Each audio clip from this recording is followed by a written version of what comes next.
এটি গণতান্ত্রিক নির্বাচন, এটি সুন্দর সুষ্ঠুভাবে নির্বাচন অনুষ্ঠিত হয়েছে। এর ধারাবাহিকতায় কিছুদিন পরে 11তম নির্বাচন অনুষ্ঠিত হবে। আমরা ফিরে আসছি বিরোধী দলের দিকে। আহ্বান করছি মাননীয় বিরোধী দলের সদস্য মাসুদ সিকদারকে এই পর্যায়ে তার বক্তব্য প্রদান করার জন্য। মাননীয় স্পিকার, আমার ড্রাইভার 5ই জানুয়ারি ছুটি নিয়েছিল ভোট দেওয়ার জন্য। ভোট দিয়ে আসলে আমি জিজ্ঞেস করি ভোট দিয়েছো? সে বলল লাঞ্চের আগের তা বলবো না পরের তা। আমি বললাম এটা কোন ধরনের কথা? মাননীয় স্পিকার, সে বলল খাবারের আগে দিয়েছে 7টি এবং পরে দিয়েছে 11টি। তাই তো পরের দিন মাননীয় স্পিকার প্রথম আলো পত্রিকায় দেখলাম জাল ভোট এবং কলঙ্কিত নির্বাচন। মাননীয় স্পিকার লক্ষ্য করুন, 6 তারিখ সকালে আমি ঘুম থেকে উঠে তার ডেইলি স্টার পত্রিকাটি হাতে নিয়ে দেখি মাননীয় স্পিকার বাংলাদেশে সিলেট, দিনাজপুর, বগুড়া এবং সিলেট 200 মাননীয় স্পিকার বাংলাদেশের 61টি কেন্দ্রে একটি ভোটও দেয়নি, খালি হাতে ফিরিয়ে দিয়েছে মাননীয় স্পিকার। এটা কি বাংলাদেশের জনগণ বর্জন করছে চিত্র নয় মাননীয় স্পিকার? মাননীয় স্পিকার লক্ষ্য করুন, আমরা দেখেছিলাম বাংলাদেশে 147টি আসনে নির্বাচন হয়েছে মাননীয় স্পিকার। একটি বেসরকারি তথ্য মতে সেখানে 65% ভোট পড়েছে এবং ঢাকা 7 আসনে আমরা দেখেছিলাম মাননীয় স্পিকার একটি কেন্দ্রে বিড়াল ঘুমাচ্ছে মাননীয় স্পিকার, ভোটার নেই। মাননীয় স্পিকার লক্ষ্য করুন, সারা বাংলাদেশের জনগণ এই নির্বাচনকে প্রত্যাখ্যান করেছে মাননীয় স্পিকার। গুগলে সার্চ দিয়েও সেদিন ভোটার পাওয়া যায়নি, তবে কিছু ডিজিটাল ভোটারের ছবি আমি দেখাবো। মাননীয় স্পিকার লক্ষ্য করুন, হলুদ শাড়ি পরিয়ে আনসার মাননীয় স্পিকার যারা কিনা কেন্দ্রের দায়িত্ব পালন করার জন্য এসেছিল তাদেরকে ভোটার বানানো হয়েছিল। মাশাআল্লাহ, ডিজিটাল সরকারের ডিজিটাল ভোটার। মাননীয় স্পিকার লক্ষ্য করুন। মাননীয় সদস্য একটু অপেক্ষা করুন। জি, আজকে বাংলাদেশের জনগণের দায়িত্ব কি শুধুমাত্র ভোট প্রদান করা পর্যন্ত থেমে থাকবে, নাকি গণতন্ত্রের স্বার্থে পরবর্তী সরকার পরিচালনার ব্যাপারেও তাদের কোনো ভূমিকা থাকতে পারে? মাননীয় স্পিকার, যেই সরকারকে জনগণ ভোট দেয়নি সেই সরকারের পরিচালনার দায়িত্ব কে নেবে মাননীয় স্পিকার? মাননীয় স্পিকার, সারা বাংলাদেশের জনগণ যেখানে নির্বাচনকে বর্জন করেছে সেখানে আমার প্রতিপক্ষের প্রশ্নটি আসি না মাননীয় স্পিকার। জি, আচ্ছা, আপনি আপনার ড্রাইভারের কথা বললেন, তিনি 5টি এবং 7টি ভোট দিয়েছেন। এর মাধ্যমে কি প্রমাণ করছেন যে আপনার ড্রাইভার ভোটটি বর্জন করেছে নাকি ভোটে কারচুপি করেছে? না না না, এটা হচ্ছে মাননীয় স্পিকার, আমি দেখাচ্ছি মামাবাড়ির মোয়ার মত এবারের ভোট মাননীয় স্পিকার।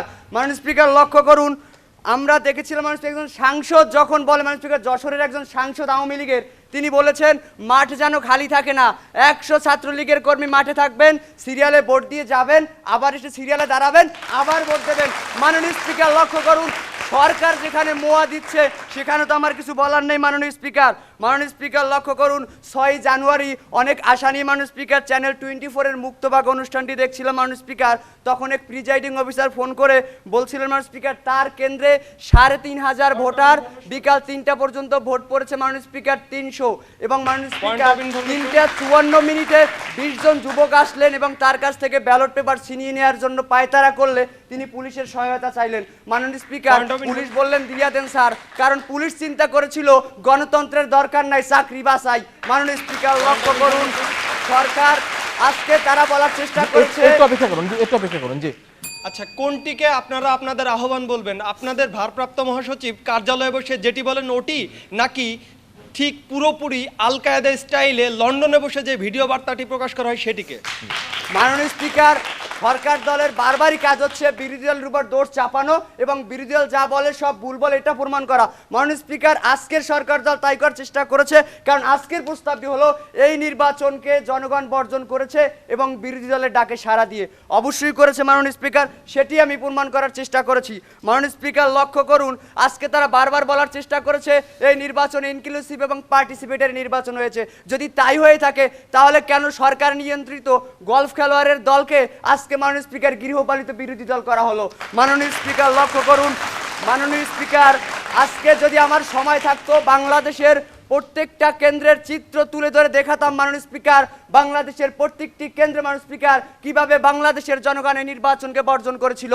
মাননীয় স্পিকার লক্ষ্য করুন, আমি সময়ের দিকে তাকিয়ে একটি দেখি যাও মাননীয় স্পিকার, বগুড়া 4 আসনে নিমাইদিঘি কেন্দ্রে মাননীয় স্পিকার ভোটার 2308 জন মাননীয় স্পিকার, বিকাল 4টা পর্যন্ত ভোট পড়েছে মাত্র 32টি। মাননীয় স্পিকার লক্ষ্য করুন, বগুড়া 7 আসনে ভোটার 1,56,000 মাননীয় স্পিকার, সেখানে বিকাল 4টা পর্যন্ত ভোট পড়েছে মাত্র 12,000 মাননীয় স্পিকার। তাই তো একটি ইকোনমিস্ট পত্রিকায় দেখেছিলাম জিতবে আওয়ামী লীগ, হারবে বাংলাদেশ। হ্যাঁ মাননীয় স্পিকার, আমরা হেরেছি। এই বাংলাদেশের জাতি এত দুর্ভাগ্যবশত মাননীয় স্পিকার একটি ভোট তারা দিতে পারেনি। তাই তো অতি দুঃখ পারাক্রান্ত হৃদয়ে বলতে হয়, হায় রে আমরা কেবল হাড্ডি আর চামড়া। মাননীয় স্পিকার, আমার দেশের প্রধানমন্ত্রী তিনিও ভোট দিতে পারেননি, খালি মাঠে গোল দিয়ে হয়েছেন ম্যান অফ দ্য সিরিজ। এবং কৃষ্ণ সাহেবের কথা কি বলবো মাননীয় স্পিকার, তিনি খালি মাঠে গোল দিয়ে হয়েছেন ডিজিটাল ম্যারাডোনা। মাননীয় স্পিকার, এই প্রস্তাবটি সারা বাংলাদেশ জনগণ ধন্যবাদ বঞ্চিত আপনাকে, হচ্ছে। এই মাননীয় প্রস্তাব যেন সদস্য। গৃহীত না হয় সেজন্য জোর দাবি